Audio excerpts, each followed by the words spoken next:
Jrock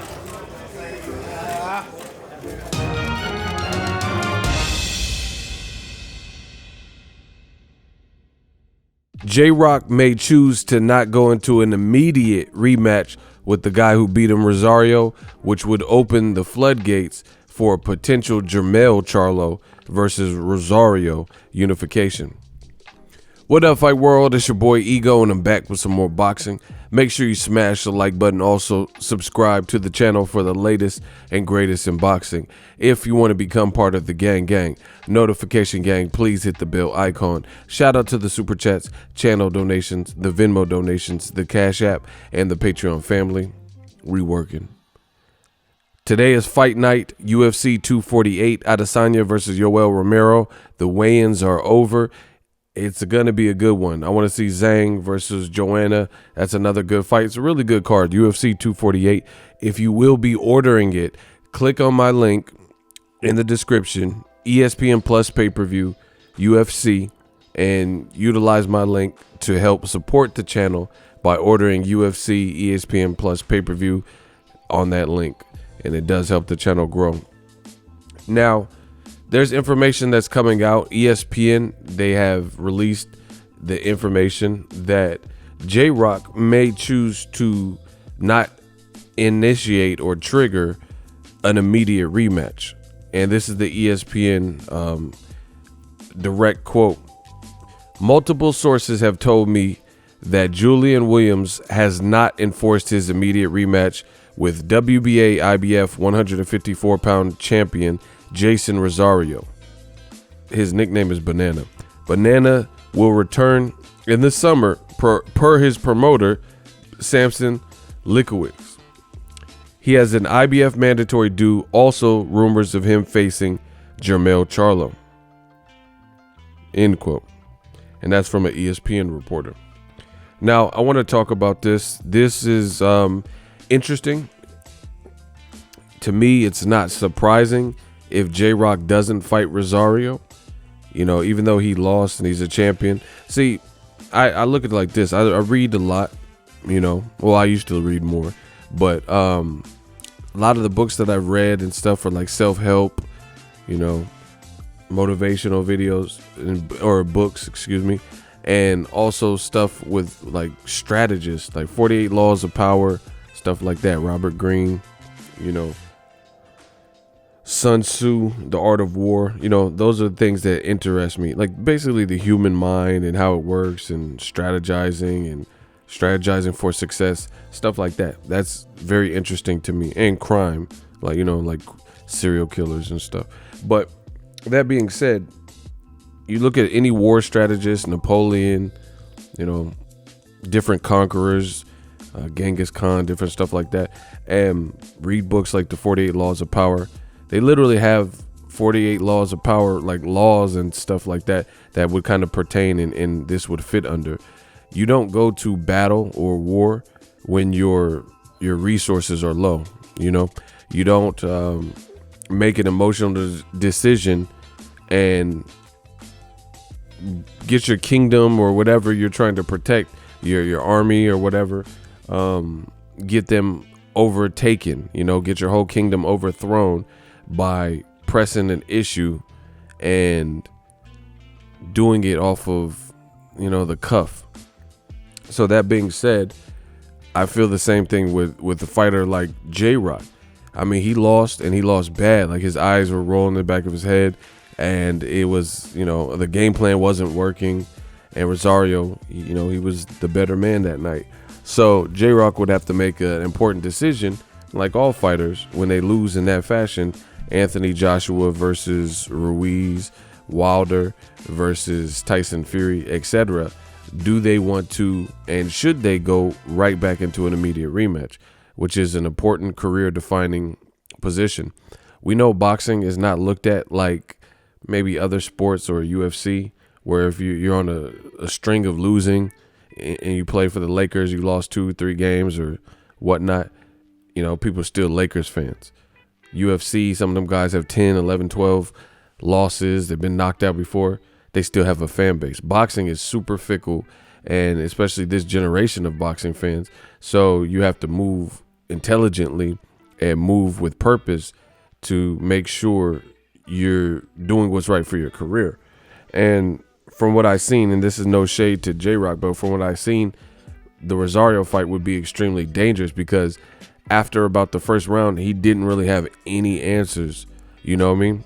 And he's already been stopped by Jermell Charlo, right? So I understand wanting to get back the titles, but sometimes you have to refresh, rejuvenate, go back to the drawing board and come anew. And we've seen that, ironically enough, with a Jrock opponent, because Jrock did the same thing to Hurd, except he didn't stop him, but he beat him up, beat him bad, dropped him, and convincingly won, just like Rosario did versus him. So it's an interesting times for the 154-pound division to me, because just like the heavyweight division, you're just seeing a lot of movement with the belts and a lot of changing of the guard. Like Deontay Wilder just lost to Tyson Fury. Obviously glove gate and stuff is going on, but as it sits on paper, he lost to Tyson Fury. So that's a change. The first fight was a draw. You look at Anthony Joshua, he loses to Ruiz, and then Ruiz eats himself out the title and doesn't look fresh and loses the belts again. You know what I'm saying?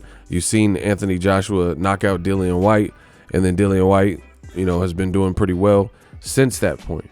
Right? You look at Gerald Miller, and he's like on the up and coming, looking like he's ready for a title shot. Boom, fails the drug test. Then boom, bounces back with Top Rank. We're seeing this. We're seeing a lot of movement and a lot of changes. So the 154-pound division is no exception. We've seen Tony Harrison lose to Jared Hurd, lose to Willie Nelson, stuff like that, and then later beat Jermell Charlo, even though some people thought Jermell should have won. And then Jermell comes back, supposed to fight Harrison. Harrison pulls out with injury, after a great press conference and build-up.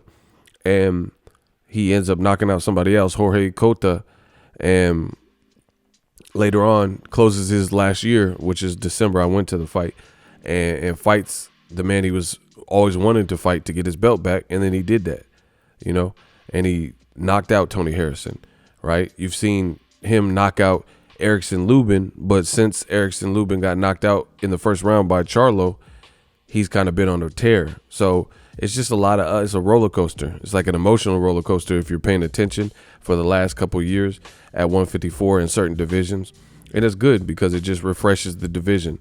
Now, again, Jrock, he could do whatever he wants. If he wants to immediately go fight Rosario, I would watch it. As a fan of the sport, the first fight had action. Jrock has skill, but it'll be dangerous. And like I said, ironically enough, you look at Hurd, when he lost bad to Jrock, there were rumors that they were going to fight in December, and have a rematch to settle it. And Hurd ended up kind of pulling out, switching his team up, and he says, nah, I decided against that, and I don't want to go straight into an immediate rematch because I got a new team, and I'm not going to do that to myself. I got to get my weight in order, and I just want to come back the correct way. So Hurd had a tune-up versus Francisco Santana, and it was a little bit different the way he was fighting. He fought more himself in the 12th round, but anyway, he came through it. That was his first fight. Got a win back in the win column. End of story. Then Jrock, the man that he was presumably like building up to rematch, ends up losing in an upset fashion to a pretty unknown guy like Rosario in January. So it's just a lot. There's a lot going on. Jrock, again, whatever decision he makes, I'll support it. I think he's a good fighter. But from what I've seen, him fighting Rosario again, that to lose back-to-back to Rosario would be bad, because we look at Top Rank's Dog Bay. That's someone that was like kind of talked about. People were checking for a little bit, and then he lost to the same guy twice, Navarrete, and Navarrete's been on and popping since, and you ain't even heard about Isaac Dog Bay anymore, or at least recently. So that would be a major setback to the game if Jrock were to lose. So I can understand if he doesn't, do an immediate rematch, because he might have to get some things like straight or before he goes back into it. It's not about fear and like scared because he already fought him and lost. stuff like that. He's lost before. It's just about coming correct. So he might want to sit that one out. Now, as far as Jermell Charlo versus Rosario, now that's a fight. That's a great fight. I would fully support it. It would be a unification. Charlo's been trying to get more than one belt and unify and show that he's the best. Rosario's big for the division. He's looking to, you know, he's been stopped before, but he looked pretty durable. He took Jrock's best shots, and Jrock can punch, and Jrock got skills. And I don't know. I just think it's a good fight. Actually, I think it's a real good fight because the personalities and stuff. Charlo would have to, he'd have to fight the right fight too. You know what I'm saying? Like Charlo would probably be the favorite. But he wouldn't want to get lured into the wrong style of fight and have a slugfest for 12 rounds out of 12, because that looks like that's kind of the mode of this dude. But then you never know, because Charlo's power, maybe he got more snap than Jrock, and maybe a slugfest would be more detrimental to Rosario. I actually got to do a little bit more research on Rosario.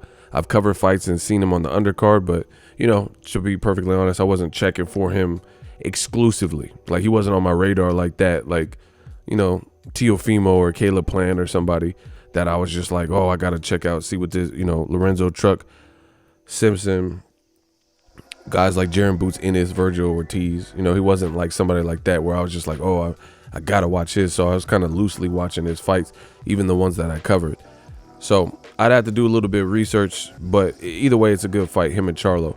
If they can get that done, I would respect it. It's a dope fight, and it'll be a dope win for Charlo and an opportunity, you know, for Charlo to get some more belts. So I'm with that. I think it's a good action fight, good stylistic fight, good attributes for both fighters going into the fight. You know, Rosario has some momentum. I have to see him next to Charlo, but he might even be a little bit taller, may have like a longer reach and stuff. He definitely got some pop. And, you know, he was boxing well. He was doing little stuff. See, the thing that hurt Jrock to me here was Jrock, I think he treated Rosario like he slept on him a little bit, you know, and he treated him like herd. But Rosario was doing little subtle things fundamentally better to me than Hurd, on top of being big and, you know, being a power puncher.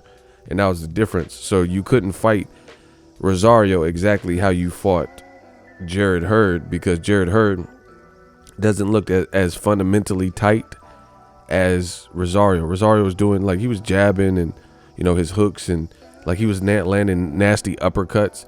Like, he was just doing little certain things, like a little bit sharper, a little bit tighter to me than Hurd, on top of being big and, you know, having some pop. So, and I don't know, it's just sometimes people fighting their hometown, it's just a lot of pressure, those types of things. So I think Jrock kind of slept on him. But now Rosario, you can't sleep on him. He's an undefeated, or excuse me, he's not undefeated. He's a unified champion. So I like the fight. Let me know what you guys think. Who would win, Rosario versus Charlo, or if there's another fight you would like to see. And this is what I love about boxing. I think this is what we love as a community. A boxing community is like, things can change overnight. Like, it's just like you can go from unknown, like Andy Ruiz and Rosario, and then it be popping, and you got another big paycheck and another big opportunity just like that in the blink of an eye.